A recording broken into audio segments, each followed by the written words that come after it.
Здравствуйте, дорогие зрители YouTube-канала Попкон, моего YouTube-канала, YouTube-канала Ару.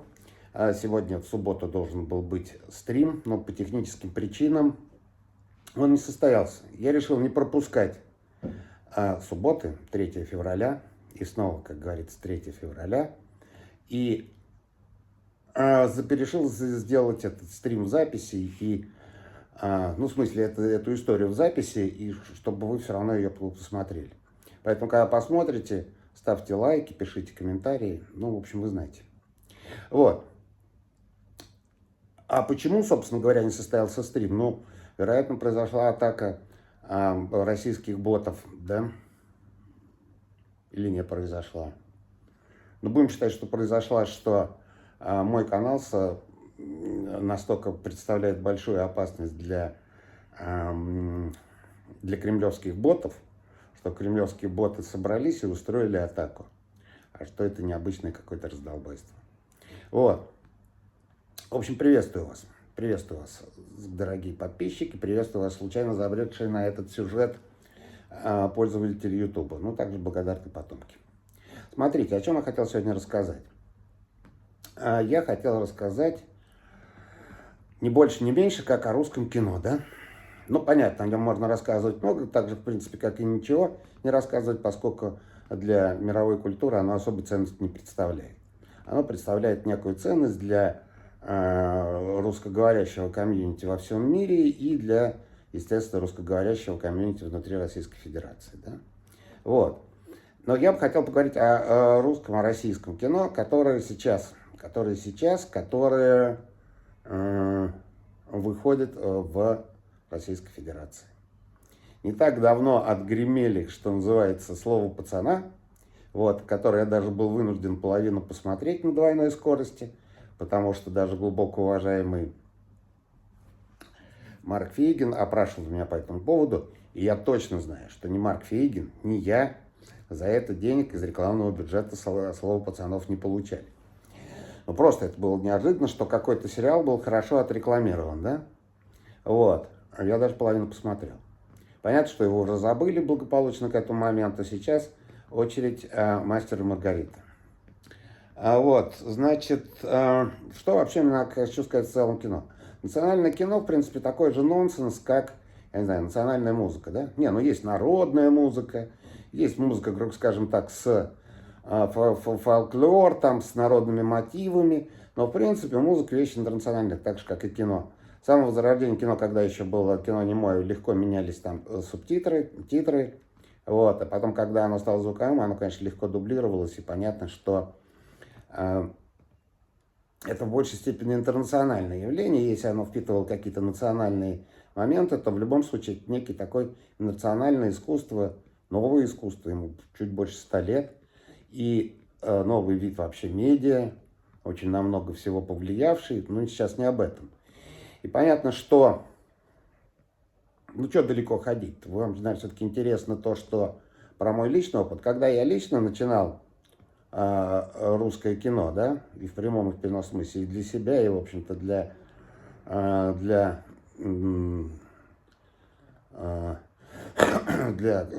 кино на русском языке, это был конец 90-х, начало нулевых, я был уверен, что мое кино будет таки как-то взвешиваться, расцениваться вместе с мировым. То есть, как объясню, то есть, с одной стороны, в одном зале будет идти Человек-паук, а в другом, предположим, мой дембель. В одном зале будет идти, ДМБ я имею в виду, в одном зале будет идти английский пациент, а в другом зале будет идти мой идиот, я имею в виду Даунхаус, да? И дальше по списку. Я думал, что все так думают. Я думал, что Россия не является закрытой страной, наоборот, она только открылась миру и бодро входит в мировую культуру. Советское кино к тому моменту благополучно загнулось, и подходы, и коммерческие, и бизнесовые, и как искусство. Русское кино тогда еще не началось, и я лично его начинал так. Плюс еще в нем не было денег, и была у меня шальная мысль, что деньги надо зарабатывать на билетах. а что их не будут раздавать вертолетно, там, через Министерство культуры или через какие-то фонды. Вот, тогда все только начиналось, 99-й, там, нулевой, 01 годы, да. Вот, ну, естественно, реальность, она оказалась несколько другой. Мечтой всех советских и постсоветских кинематографистов, ну, кроме меня, предположим, и, может быть, еще нескольких я опросов не проводил, было не то, чтобы выровняться с мировым кино по бюджетам, по подходам, по эстетическим каким-то вещам, а мечтой было, чтобы от мирового кино отгородиться.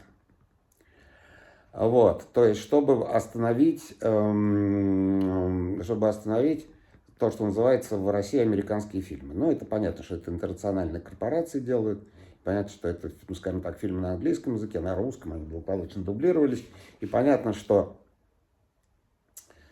мериться с ними было довольно проблематично. Поэтому основная идея была от русское кино отгородить. И как вот было при советской власти, американские фильмы не пускать. А вот сейчас волшебным образом, ну не сейчас, а собственно уже около 2 лет назад, сложилась волшебная ситуация, что буржуйские фильмы сами ушли из российского проката. То есть они как бы не ушли. И понятно, пиратские они катаются, но пиратские никто никому никогда не запрещал катать, да? Но их не могут освещать кинокритики, а это довольно большая группировка, скажем так, пишущих людей, да, не могут освещать кинолюбители. Ну, то есть, те же самые кинокритики, но любители. Потому что в официальной прессе, да, и в официальных медиа не имеют права критики обсуждать киноленты, которые не демонстрировались для российского зрителя. Есть такое гласное и негласное правило. Я с ним тоже столкнулся, когда для противодействия российской агрессии в Украине я не стал показывать свой фильм «Марш утренней зари» в России вот в 22 году, а показал его в мире и выложил открытый доступ. И я, естественно, имел несколько разговоров с российскими критиками, естественно, большинство из них за все хорошее, против всего плохого, но они не могли писать про это кино, потому что оно не вышло в официальном российском прокате, не имел прокатного удостоверения, ну и так далее. Хотя, может, у него даже и было прокатное удостоверение, я не знаю. Вот. Ну, короче, они не могли физически писать, не ругать, не хвалить, ничего. Вот. Соответственно, это я так издаля начал, но я постепенно приближаюсь. Вот. Соответственно, российское кино стало складываться специфически. Специфически, как, в общем, все в России, многое в России, скажем так, и понятно, что если бы это специфически не было с гигантским знаком минус, то вы бы и все бы мы сейчас не наблюдали того пиздеца, который происходит благодаря мудрому руководству партии и правительства на фронтах Украины, международной по повестке, да и внутри России тоже. Вот. В какой-то момент все-таки стали действовать экономические законы на русское кино, да, ну то есть объем рекламы стал иметь значение. Если брать где-то нулевые годы, то такого объема рекламы, как давали американские фильмы, могли дать единицы. То есть американцы расходовали, по-моему, если я не ошибаюсь, по 2-3 миллиона долларов на рекламу того или иного своего студийного фильма за границей, да, ну конкретно на российском рынке. Да. Вот. Понятно, что там большая часть этих денег разворовывалась прокатчиками по старой доброй российской традиции, но все равно оставалось значительное количество. Да. Вот. От этих, значит, американских 3 копеек, 3 миллионов, 2-3 миллионов. Российские фильмы, соответственно, могли форситься, скажем так, пиариться только те, у кого был какой-нибудь там, например, поддержка какого-нибудь канала. Да? Вот такой сумасшедший и на нынешний момент военный преступник, связанный с общероссийской пропагандой, но тогда просто мелкий жулик такой, Эрнст есть, начальник Первого канала. Вот, значит, он, как все, значит, как многие медиаменеджеры, ну, конкретно телевизионные деятели, ему приятнее считать себя кинематографистом и деятелем культуры, чем просто мелким барыгой и стукачом на работе в Комитете государственной безопасности, ФСБ, да? Вот. И, соответственно, вот он, например, он снимал чудовищные совершенно фильмы там, про космонавтов, про викингов, да. Ну, то есть это, ну, это, в общем, кино тоже нельзя назвать. Понятно, что это была чистая самодеятельность, очень дорогостоящая и очень тупая. Вот. Я не буду сейчас названия называть, мне абсолютно неинтересно. Понятно, что их смотреть было невозможно, больше 3 минут. И те зрители, которые выпинывались в кино, чтобы их посмотреть, они шли под восприятием тотальной рекламы, которая, в общем-то, для этих деятелей, медиадеятелей была по большей части бесплатна, поскольку они пиар делали через свои каналы. И по каким-то своим схемам это все проводили. И плюс еще надо понимать, что на рекламу российских фильмов даются государственные деньги. Ну, в кавычках государственные, ну, то есть деньги налогоплательщиков, которые перераспределяются на рекламу. И, понятно, из них тоже можно большую часть украсть, а кое-что выдать на рекламу. Поэтому вот эти вот, условно говоря, фильмы, производимые Первым каналом, у них была некая реклама, поэтому была некая прокатная история. Несмотря на их чудовищное качество и художественное, и всякое другое. Да? Вот. Ну, понятно, что это была настолько порочная история, что она даже для российского кино была порочная. Потому что полеты в космос и скакание викингов, это самое, похожих на хиппи со вставленными зубами, я имею в виду со вставленными зубами, это самое, как это сейчас принято делать в стоматологиях, да, это, конечно, даже для российской поляны, где все-таки, опять же, пиратский, там, не пиратский, где все-таки было еще мировое кино. Это было запредельным, конечно, даже с большим количеством рекламы. И понятно, что от этого всего очень крепко несло дерьмище. Вот. Что произошло сейчас? Это, собственно, началось не сейчас. Это началось еще на бессмертном фильме «Чебурашка». Я имею в виду на бессмертном фильме «Чебурашка моего папы», который был переделан, кстати, без всякого моего разрешения, был переделан, значит, в какой-то говнофильм, который шел год назад. Вот. Ему была сделана нормальная реклама, потому что было понятно, что это не про скачущих викингов и не про космонавтов. И понятно, что у него было, что есть что форсить, да?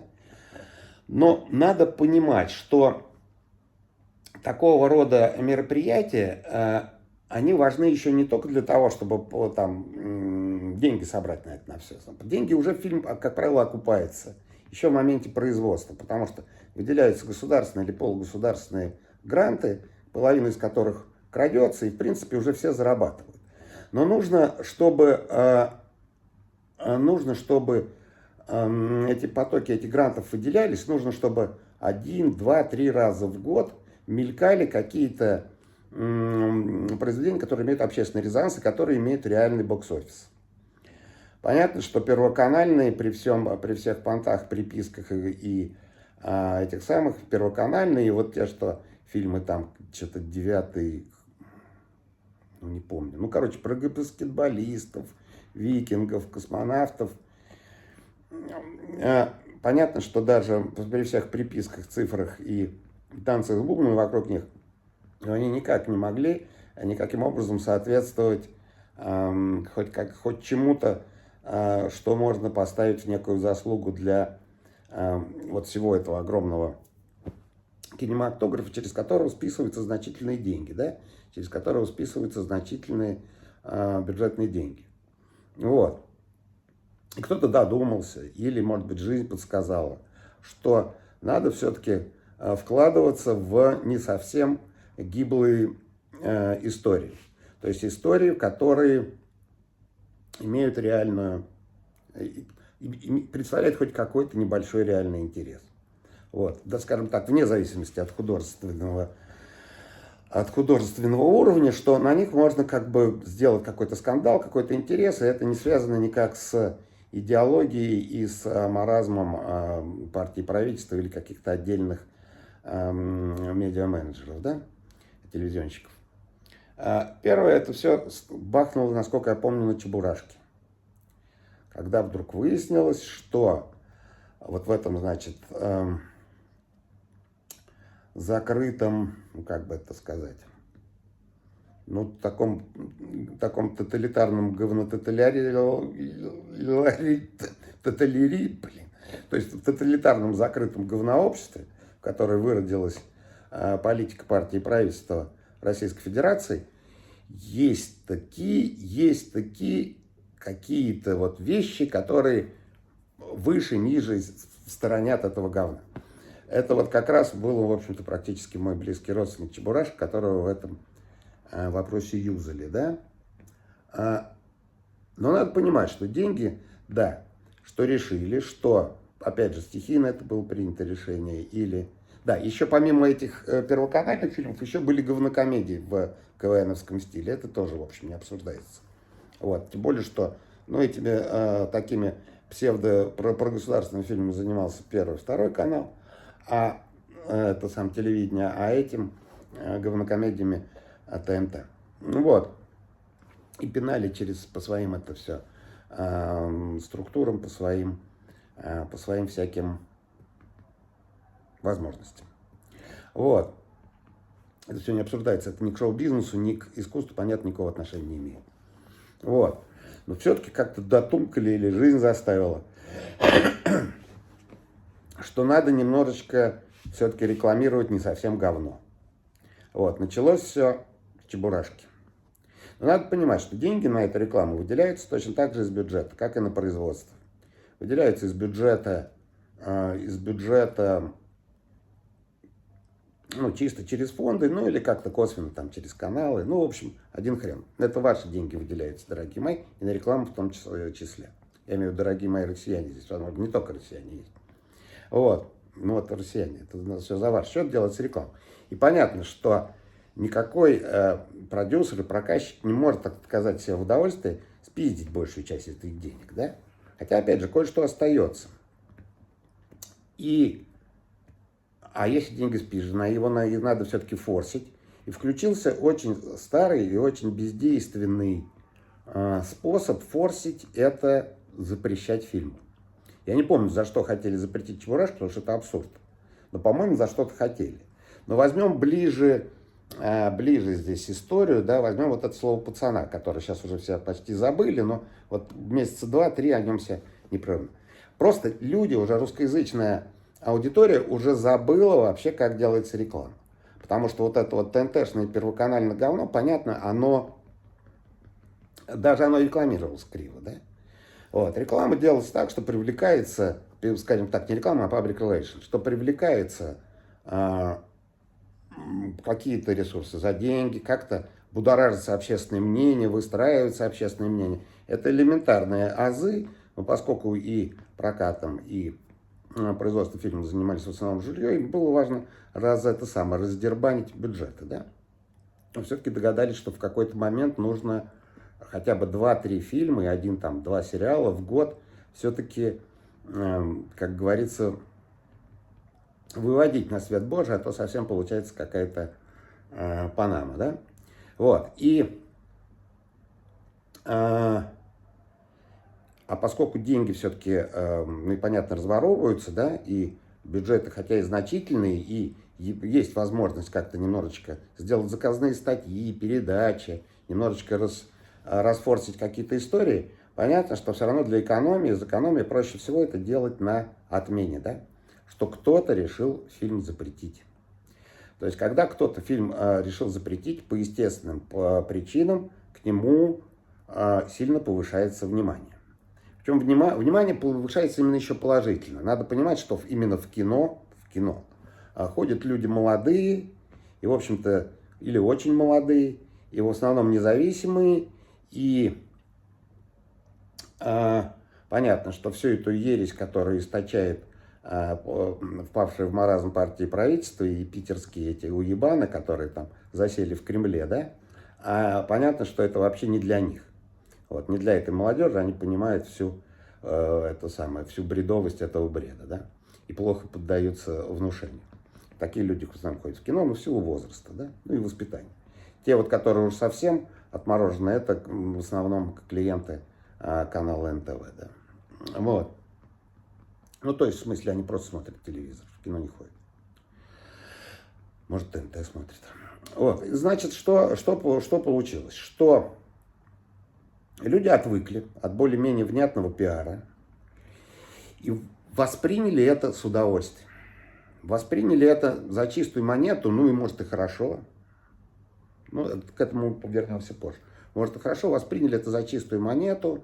И даже вот мы с глубоко уважаемым Марком Фейгином чего-то бубнили про слово пацана на канале Марка Фейгина, да? Вот.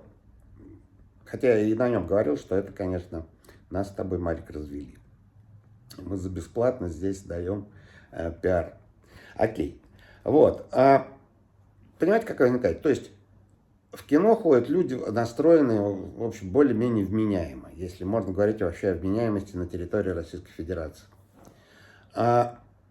Плюс ни у кого не поднимается рука ругать это произведение, да? Потому что если в нем есть какая-то псевдопротестность или его могут вот запретить какие-то плохие дяди, да, и тети, то, ну, как бы поругать не поднимается рука. Поэтому выстраивается правильный такой очень поток правильной критики, правильного обсуждения, в том смысле, что, ну, никто не ругает, но в то же время не то, что все хвалят за деньги, а хвалят добровольно.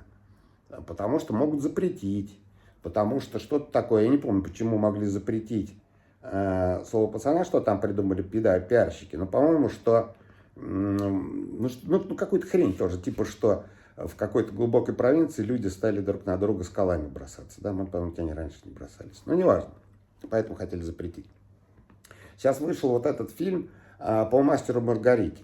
Я ничего не хочу сказать про художественного этого фильма. Понимаете, ну так сложилось, что как Чукча не читатель, Чукча писатель, как в том анекдоте. Я все-таки русское кино очень часто снимал до последнего времени. И, в принципе, все про него понимаю. Вот. И вот это вот устойчивое выражение, что ну, для русского фильма хорошо, то есть как бы что сразу ты говоришь, что да, это говно, но посмотреть можно. Да? Это абсолютно, опять же, я не про «Мастера и Маргариту». Может, это какое-то прям выдающееся исключение. Я говорю в целом про как хвалят российские, условно говоря, произведения искусства, да, когда хотят сказать хорошо.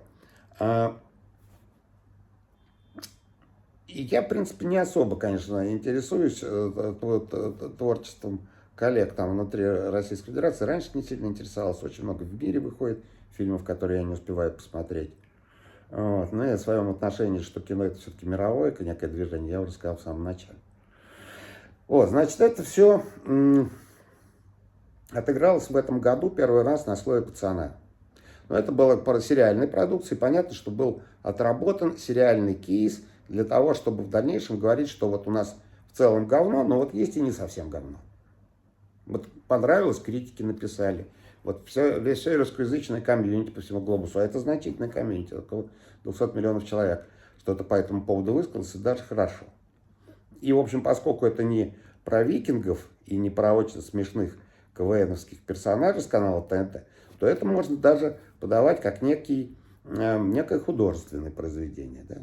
Опять же, не берусь обсуждать слово пацана. Видели много хуже сериалов, прям, вернее, не видели, но слышали, ну и видели тоже. И, конечно, видели очень много лучше. Неважно. Вот. То же самое с «Мастером и Маргаритой». Понятно, что «Мастер и Маргарита» роман, это перечитанный нами в лет 13, 14, 15, 18 книжка, у которых всех есть отношения. Ну, как с тем Чебурашкой, как с тем. Ну, то есть понятно, что интерес был заранее запланирован. Понятно, что это не некая ангажированная партией правительством история изначально, потому что «Мастер и Маргарита» не может быть ангажированной партией правительства. Это просто коммерческая история, да. Вот. Я имею в виду, сам роман не может быть ангажирован, да. Сделали по нему фильм, потом нашли, значит, что режиссера есть американское гражданство, и он что-то там написал в соцсетях против войны, и стали говорить, что, ну и плюс возбудили, естественно, кого-то за деньги, а кто-то искренние дураки, возбудили вот эту всю эту петушарню, вот, которая работает сейчас в российской пропаганде, что они стали верещать, что надо запретить этот фильм, чем невероятно повысили, естественно, посещаемость. Потому что то, что они заверещали, это же надо еще раз форсить, чтобы кто-то сделал это искренне и добровольно и так далее, чем, естественно, ну, естественно, я думаю, что и традиционные какие-то рекламные способы там тоже были применены. Вот.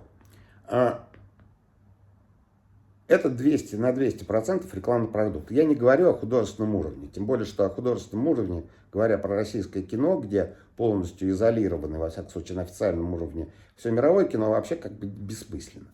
Вот. Да и раньше было бессмысленно, к сожалению. Это большая боль. Я должен сделать маленькое отступление. Это большая боль. Я честно думал, что в 90-е, в конце 90-х, что российское кино, как часть мировой культуры, как часть мирового искусства, займет почетное место в числе цивилизованных каких-то искусств, я имею в виду в числе других стран, и, в общем-то, станет неотъемлемой частью мировой культуры.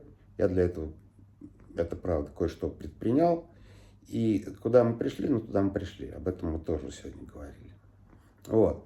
Мне, конечно, могут задать вопрос. Ну, понятно, ты нам, типа, мне могут сказать, Качанов, ты нам хочешь сказать, что нам втюхивают какое-то говно. Не обязательно говно, но втюхивают, очевидно. Вот. Ну, скорее всего, говно. Что нас наебывают, да? Вот. Что да, мы вот такие потерпевшие, мы сейчас находимся под гнетом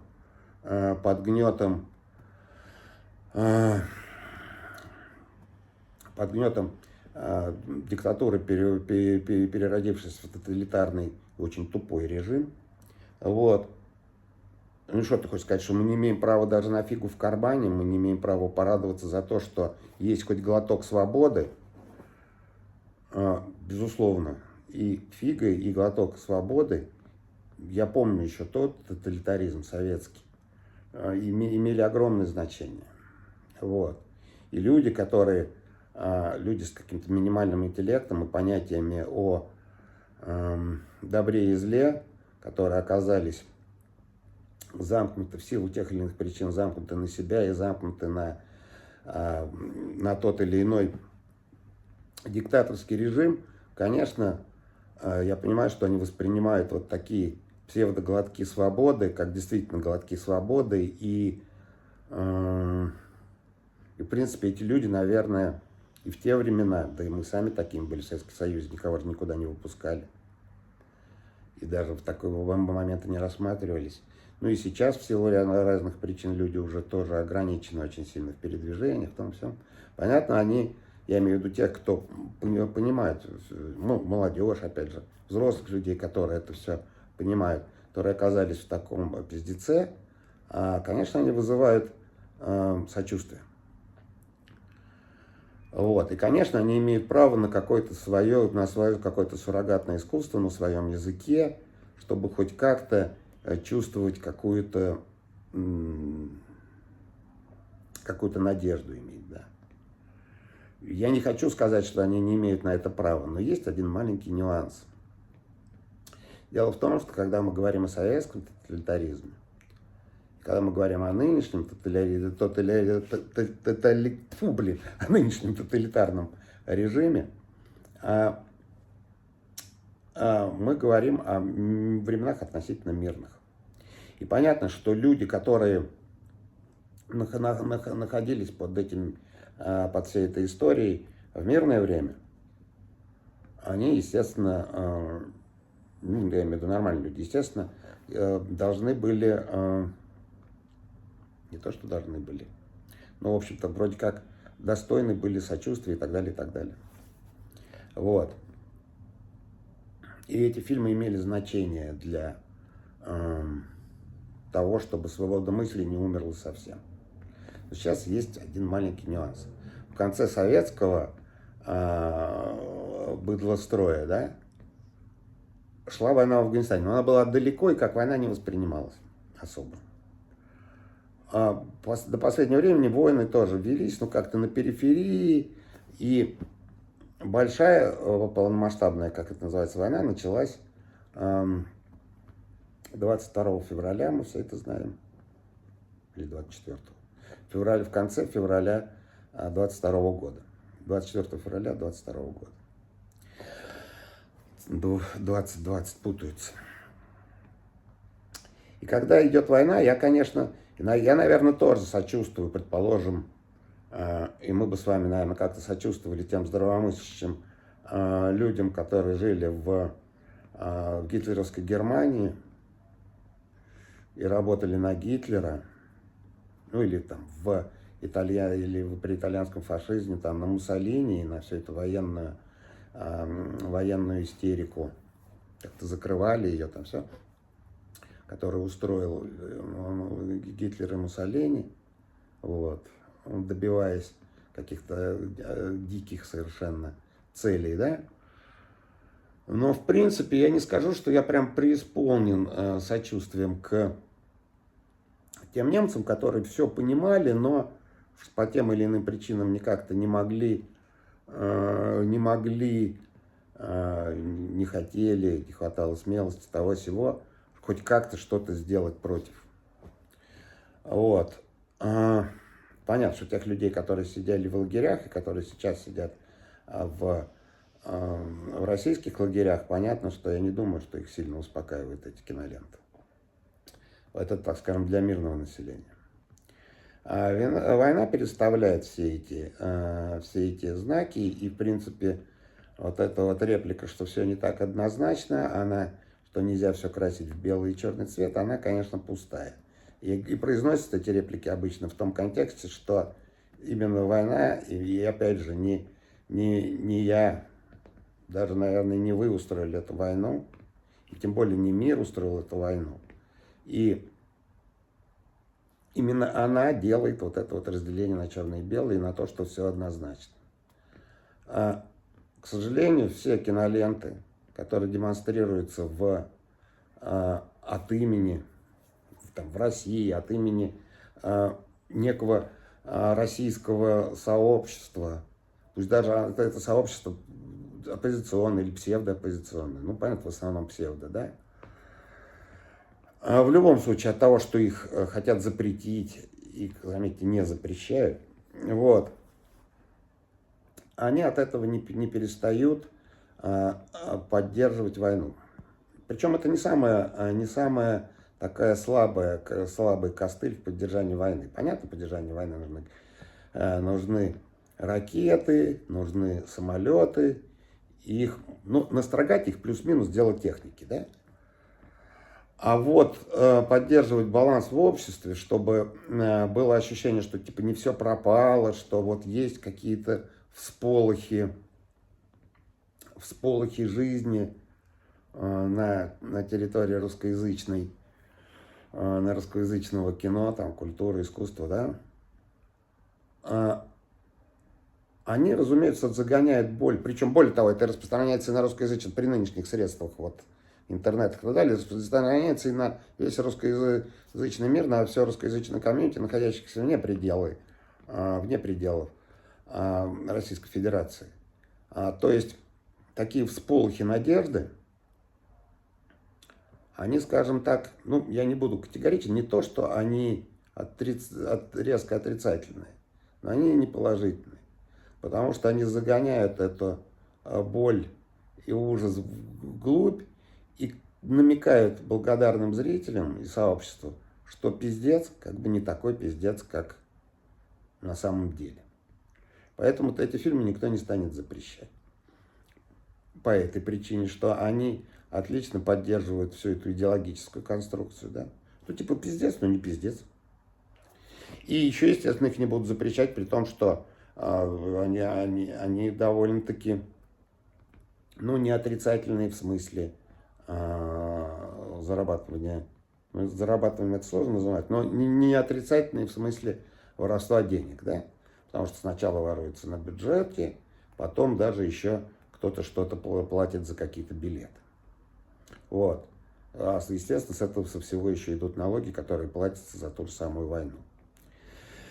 Поэтому я бы с удовольствием признал бы некую возможность, некую двойственность, возможность того, что в неком 1984, я имею в виду роман Оруэлла, или вот, в гитлеровской Германии, в моменте, когда все более-менее здоровое сидело в лагерях и просто выжигалось, там создавались какие-то произведения, но, но я так не думаю. Понимаете? Вот я лично считаю, и более того, я это подтвердил действием, не то, что я вот только, как говорится, пиздеть не мишки ворочать, только вам сейчас это все рассказываю. Я свое кино, как минимум, не стал показывать Российской Федерации, потому что не стали платиться налоги, потому что я своим выпиванием шампанского и всякими танцами с бубнами на премьерах не поддерживал, значит, ощущение нормальности. Ну, там список, в общем, можно продолжать, тем более, что я это говорил. И, к сожалению, наши восторги по поводу того, что